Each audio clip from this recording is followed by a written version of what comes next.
Getting a COVID-19 vaccine appointment in the DMV has been a bit of a headache for a lot of people.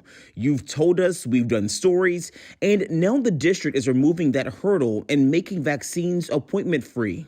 So, here are 3 things you need to know about what this means for you getting the shot. First, Saturday, May 1st will be the first day the city is switching things up. All of the city's vaccination centers will turn into walk-up, no-appointment clinics. That means any DC resident who is 18 and older can simply walk up and get a shot. Next, which versions of the vaccine are going to be available and where?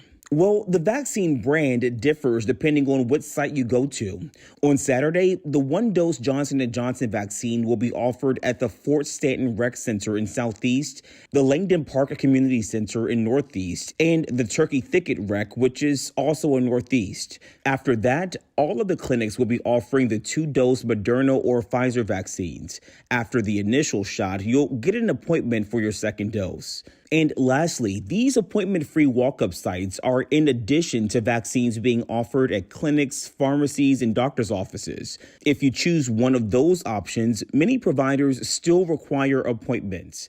And 16 and 17-year-olds who want the shot can still schedule their vaccines at Children's National. No, many of these time slots will be expanded for expanded hours tomorrow. But after that, you can tell you that the times are going to vary depending on where you decide to go get your shot. No, that was a lot of information that we just said just now. So we've made it easy for you, and we're going to be posting all of that information over on WUSA9.com. Annie?